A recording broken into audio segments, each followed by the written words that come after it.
Picasso aveva 70 anni quando disse una frase che fece incazzare parecchi suoi contemporanei. I bravi artisti copiano, i grandi artisti rubano. Oggi parliamo di creatività, di cosa significa davvero questa parola, da dove viene, come è cambiata nel tempo e cosa ci dice di noi. E forse alla fine cambierai idea su qualcosa che pensavi di sapere già. Alla fine di questo video ti darò la mia personale definizione di creatività e poi ti chiederò qual è la tua. Nel frattempo pensaci. Creatività è una parola strana, la usi ogni giorno. Creatività al lavoro, creatività in cucina, creatività nei bambini, creatività nei processi aziendali. Questa parola ha invaso tutto quello che ci circonda, è diventato uno di quei termini che si trova in qualsiasi presentazione di qualsiasi settore accanto a innovazione e pensiero laterale. Ma c'è un altro problema con questa parola che la rende diversa dalle altre. Quando si parla di coraggio, di libertà, di amore, parole altrettanto abusate, tutti capiscono approssimativamente la stessa cosa. C'è un nucleo condiviso di significato. Con creatività invece le persone intendono cose radicalmente diverse e spesso anche opposte. Per qualcuno è un dono con cui si nasce, per altri è tecnica che si impara, per altri ancora è uno stato mentale, una disciplina, un'attitudine. C'è chi la associa al caos e chi all'ordine, chi pensa che richieda isolamento e chi nasca solo dal confronto. Allora la domanda che voglio porti è questa: sai davvero cosa intendi quando parli di creatività? Perché la risposta cambia molto e ce ne accorgeremo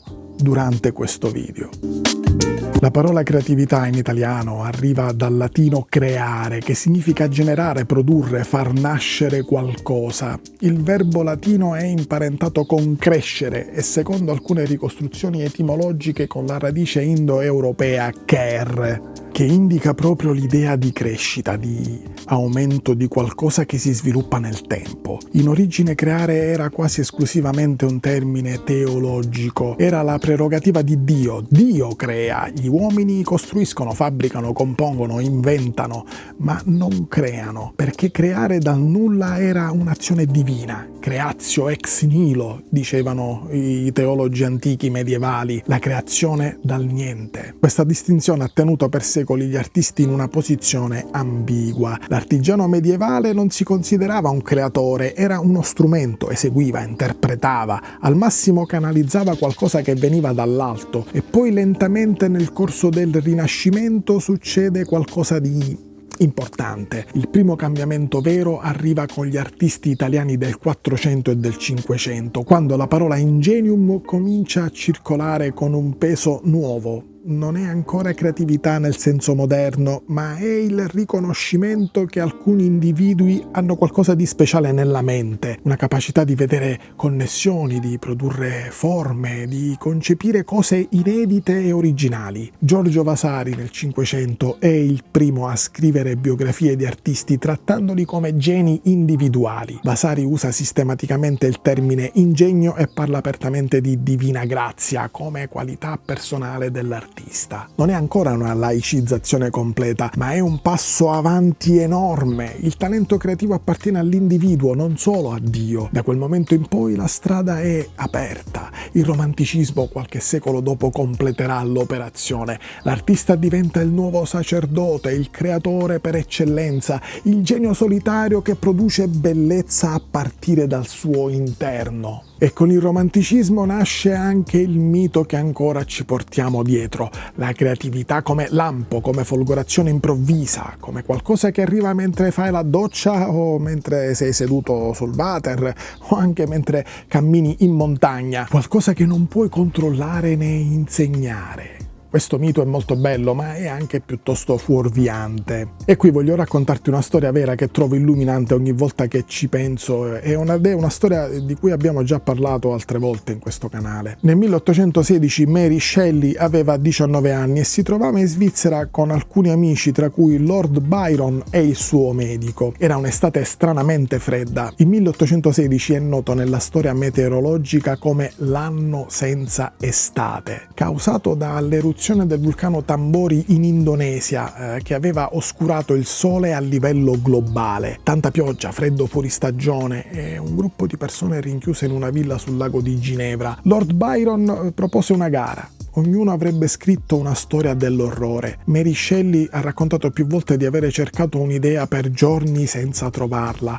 Poi una notte, dopo aver fatto una lunga conversazione sulla natura della vita e sulle teorie galvaniche di Luigi Galvani, ossia la possibilità di rianimare un cadavere con l'elettricità, Mary Shelley si è addormentata e ha avuto quello che lei stessa definisce una visione, ossia uno studioso che costruisce un essere vivente e viene terrorizzato da ciò che ha creato.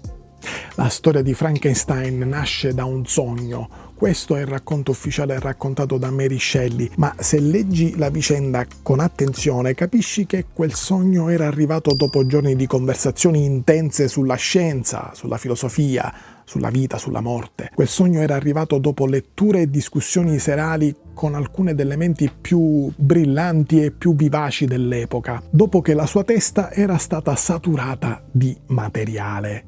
Il sogno era la sintesi di tutto questo, non il punto di partenza. La creatività di Mary Shelley era reale, ma era anche profondamente preparata. Ed è esattamente qui che voglio fermarmi, perché questo punto cambia tutto.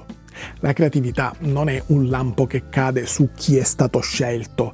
La creatività è la sintesi di ciò che hai assorbito, trasformato attraverso la tua esperienza e rimontato in modo inedito. Questo ovviamente la rende più interessante perché diventa qualcosa su cui si può lavorare. Il neuroscienziato Rex Jung, che ha studiato per anni la neurologia della creatività, sostiene che il cervello creativo è un cervello che sa passare tra due modalità, tra quella focalizzata e analitica e quella che si attiva quando la mente vaga. Le persone creative non sono quelle che stanno sempre nella seconda modalità, quelle che sognano tutto il giorno, che hanno la testa fra le nuvole. Sono quelle che riescono a spostarsi fluidamente dall'una all'altra. Concentrazione e divagazione, rigore e associazione libera, in alternanza. Il che significa che sia il lavoro duro che l'ozio creativo hanno un ruolo reale, essenziale. Nessuno dei due da solo basta. Se vuoi approfondire questo discorso, se ti interessa continuare ad esplorare le parole e quello che ci dicono, puoi supportare questo canale in un modo semplice. Puoi inquadrare questo QR code oppure cliccare sul link in descrizione e puoi offrirmi un caffè se ti va. Questa cosa mi aiuta a continuare, mi aiuta insomma a capire che questi contenuti sono utili e interessanti. Se invece non vuoi darmi una mano, dammi almeno il tuo pollicione e metti un like a questo video. Adesso, fallo ora, prima che te ne dimentichi. Se invece non fai parte di questa community, ti invito adesso ad iscriverti. Qui troverai un sacco di gente molto interessante, profondamente curiosa, gente molto creativa, gente che scrive commenti meravigliosi che aiutano nella comprensione delle parole che analizziamo in ogni video. Poi se ti va lasciami anche qualche punto hype. Grazie per tutto quello che farai. C'è un'altra trappola con questa parola, ed è una trappola che merita attenzione, ed è l'originalità nella versione romantica della creatività. Quella che abbiamo ereditato e che ancora circola. Il valore di un'opera creativa è proporzionale alla sua novità assoluta. Più è originale, più è creativa, più è diversa da tutto il resto, più è autentica. Questo ragionamento porta gli artisti a rinnegare le proprie influenze per sembrare più originali. Porta anche le aziende a privilegiare l'estetica del nuovo anche quando il vecchio funzionava meglio, e infine portano le persone a svalutare le proprie idee se assomigliano a qualcosa che qualcun altro ha già fatto. Harold Bloom, critico letterario americano, ha scritto nel 1973 un libro intitolato L'angoscia dell'influenza, un libro in cui descrive esattamente questo meccanismo. I grandi poeti, secondo Bloom, sono ossessionati dai loro predecessori, lottano contro di loro, li rielaborano, li fraintendono consapevolmente per ricavarsi uno spazio di originalità. La creatività letteraria, per Bloom, è fondamentalmente una risposta a ciò che è già stato scritto. È una visione provocatoria, ma contiene qualcosa di vero. Nessuno crea nel vuoto. Ogni opera creativa è un dialogo con la tradizione, anche quando sembra rifiutarla, anzi, soprattutto quando sembra rifiutarla. L'originalità assoluta è un'illusione e liberarsi da questa illusione è uno dei passi più utili che puoi fare se vuoi essere davvero creativo. Creare in latino, come ti dicevo, è imparentato con crescere e crescere è una cosa lenta. Richiede tempo, nutrimento, anche condizioni adatte. Un albero non cresce perché viene folgorato da un'ispirazione. Un albero cresce perché sta in un posto con abbastanza luce, con abbastanza acqua e abbastanza spazio. C'è un verbo greco che mi è sempre sembrato interessante in questo contesto ed è poiein, da cui viene la parola poesia. In greco antico significa semplicemente fare, produrre, costruire. Il poeta, poietes, è colui che letteralmente fa, che costruisce. La creatività quindi come fare, come azione del fare, come gesto attivo, concreto e quotidiano. Pensate, la poesia, che per molti può sembrare una cosa astratta, invece parla proprio di concretezza. La porteremo, la poesia, in questo canale. La porteremo e la tratteremo come merita. La tratteremo col nostro stile, con lo stile di Viro Vino. Questa mi sembra la versione meno mitizzata e più utile della parola. Non la creatività come qualità che hai o non hai, ma come pratica che eserciti o non eserciti. Il vino è uno degli oggetti più antichi che l'umanità abbia mai trasformato con intenzione. È una fermentazione, sì, certo. Un processo naturale, ma è anche una serie di scelte. Quale uva, dove, quando, come. E quelle scelte messe insieme producono qualcosa che non esisteva prima in quella forma lì, esatta. Non ci sono due vini identici. Il tempo, il clima, le condizioni del suolo, il momento della vendemmia. Tutto modifica il risultato. Il vino è un sistema vivente che risponde all'ambiente.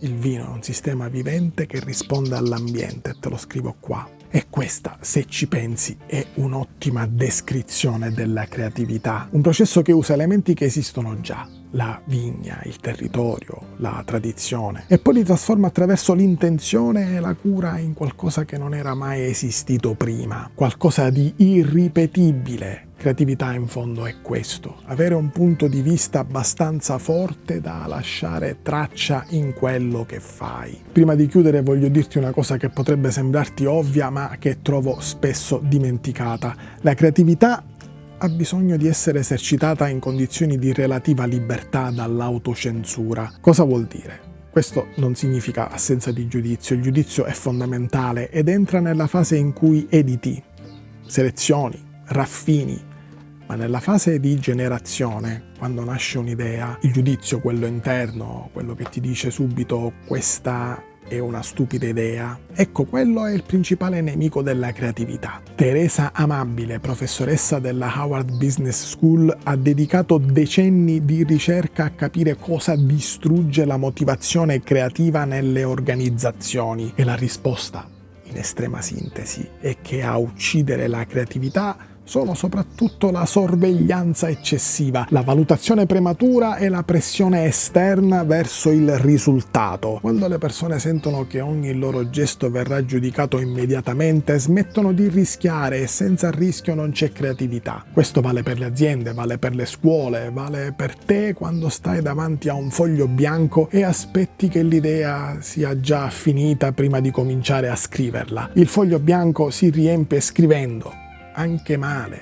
L'idea finita non arriva prima del processo, l'idea arriva mentre lo fai questo processo. Torno al punto di partenza, Picasso è quella frase sui grandi artisti che rubano. Quella frase non è di Picasso, o meglio, Picasso l'ha resa celebre, ma le variazioni erano già in giro. Qualcuno aveva scritto: i poeti immaturi imitano, i poeti maturi rubano. Prima ancora c'erano stati altri che avevano preso quella frase. Quella frase stessa è una dimostrazione della propria tesi.